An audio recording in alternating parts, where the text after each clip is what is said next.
I don't think my voice was being heard.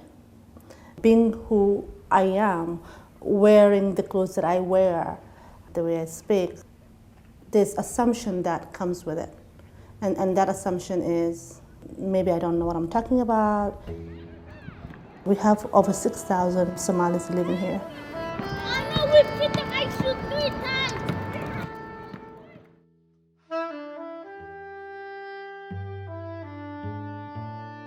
And so refugees were displaced, not by choice, but they were displaced from their home country due to a war, natural disaster, whatever it is. Our medical providers are people who have never experienced the experiences that we have, the trauma, the war, and not understanding that maybe I was raped, maybe I had seen all my family in front of me killed. There's just so much trauma that I'm holding, and all of that is somehow coming to me now that I have a sense of safety. Maybe she had some gunshot wounds, or maybe she broke her back, fleeing from the war. I come in for an appointment. They think maybe this is what's happening with me. They then diagnose me, they give me some medication. A month later, I'm not better. I'm coming back. So it's a cycle of back and forth, back and forth. And so I don't feel many of the providers can connect with us, talk to me as a human being and say, okay, what was your history? How did you end up here? What are your experiences? Have that trust, have that connection, have that relationship. A 5-minute appointment, I'm so sorry, will not treat me as much as I need.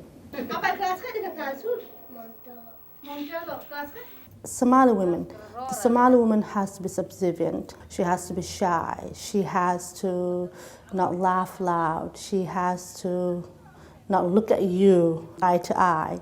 She has to be polite. She can't yell.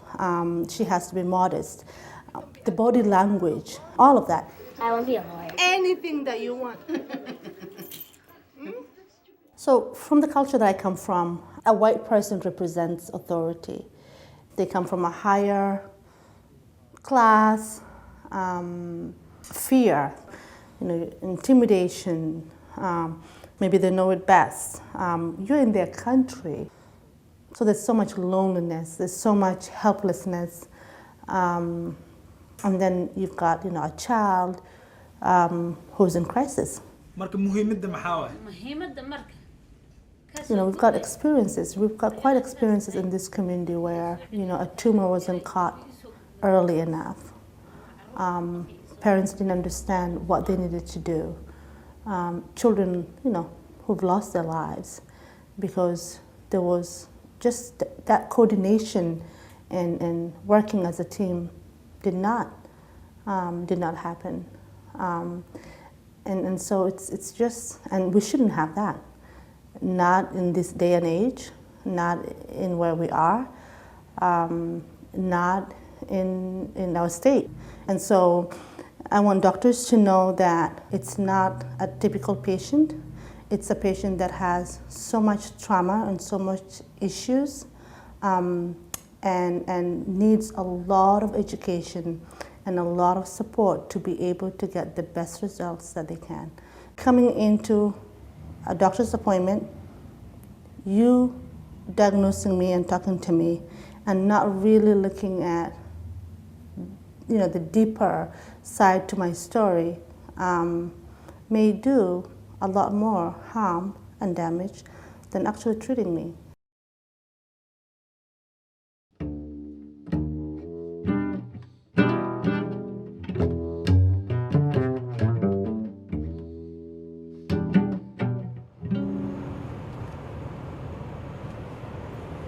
When I started doing house calls exclusively, I started learning things about patients' needs that I had missed, and families' needs. It's a challenge to get people from their house into the car.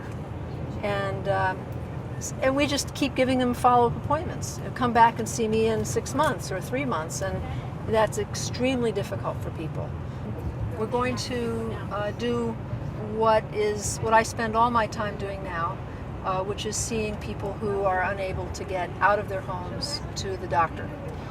So today we're going to go see a woman who is in her 90s. She's got loving family, but there's no way she would be able to get to the doctors. I see other people at home, not just the elderly. Some younger people who are same kind of falling between the cracks. When people stop going to the office, the system loses track of them. They go without prescriptions for a long period of time. So when they have their acute heart failure or they break a leg or whatever, then they end up in the emergency room. Well, I see your dog is limping too. Everybody's getting old together. Yeah. He's old and he's old. They like me, I'm old, and I said, those pictures are old. Quiet anyway, you're a good boy. So I'm one of your kids. If we can avoid hospitalization, not only is it better because it's cheaper, but it's better for the person because every hospitalization with all the drugs and all of the change in schedule and all of the stresses, people's mental health declines. How are you managing the care situation now? How has she been doing? There's days that she won't sleep and nights that she won't sleep. You're taking turns? We do it together. It's You do it just together. she works some of the time and I sleep like a rock, She so she cooks. has to get up at night because I don't hear anything. So she does the night duty. If we both do sometimes, it depends. If she can wake me up and There's a lot of research now showing that caregivers suffer a lot of physical illness and mental illness from being caregivers. And the fact of being a caregiver increases your risk tremendously for heart disease, stroke, depression, mental health, mental breakdowns.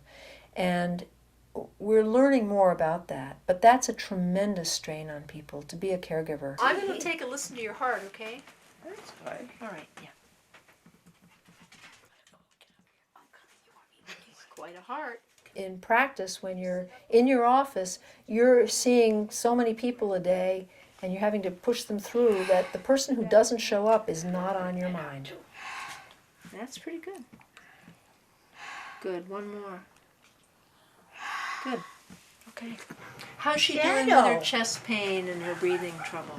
She doesn't really understand it, and she gets a little uptight. So I find the oxygen seems to help her. It eases it. Mm-hmm. So I think that if you go into someone's home, they set the agenda, and that's why you learn so much more. Yeah. Who's that in I'm the the chair? one that throws things away. Oh, my mother. Yeah, What's my name? I don't know. Yes, you do. Millicent. I'm not Millicent, mother. She always names people that are deceased. A lot of the people who are falling off the map are people who are developing dementia. Alzheimer's disease has a time course of about 12 years from beginning to death. And it is a deadly disease. It's called brain failure.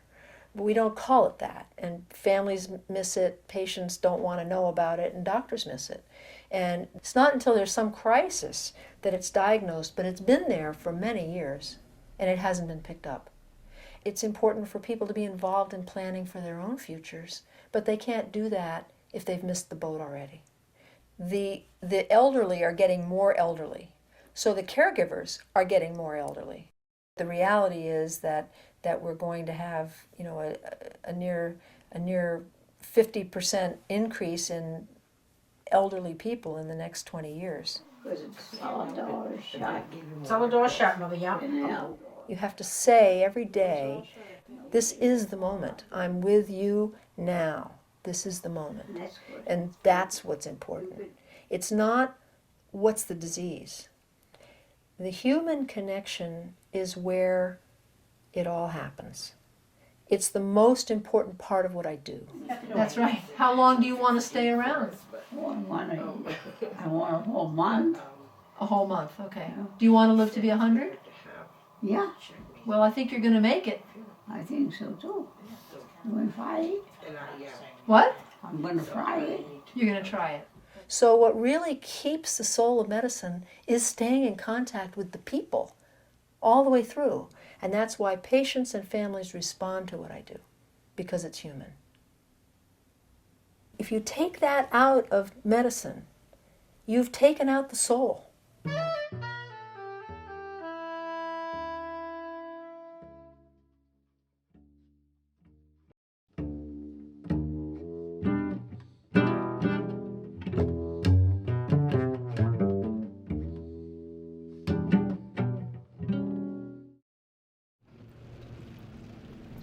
And some of these kids were going to the Rockland High School, but at the end of the day, they were back in the ground. They dug 4-foot holes in the ground before the frost. They spruce boughs down on there and a blanket on the top of those spruce boughs.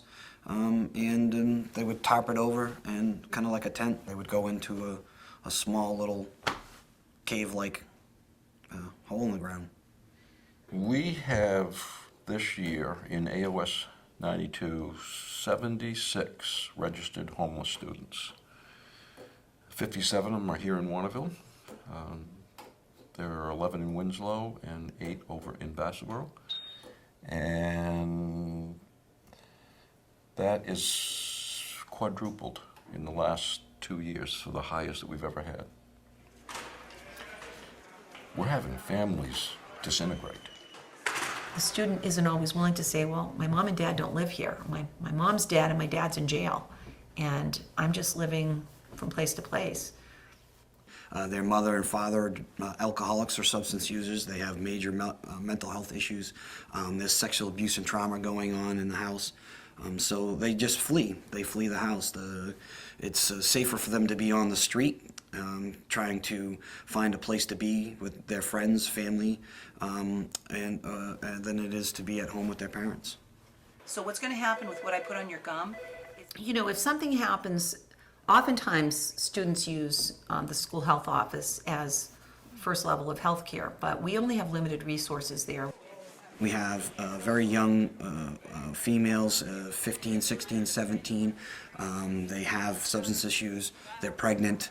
We had a young 17-year-old girl that literally was just about going to give birth outdoors. She was literally homeless. They were sleeping in a van. And she had a son who was born with his intestines outside of his body. And then the young lady had mental health issues herself. She was bipolar. The aunt didn't have a vehicle. No one was willing to take this young lady to the doctor's office. Her meds never got refilled. She never followed up with her appointments with her primary care doctor. She never followed up with her counseling appointments.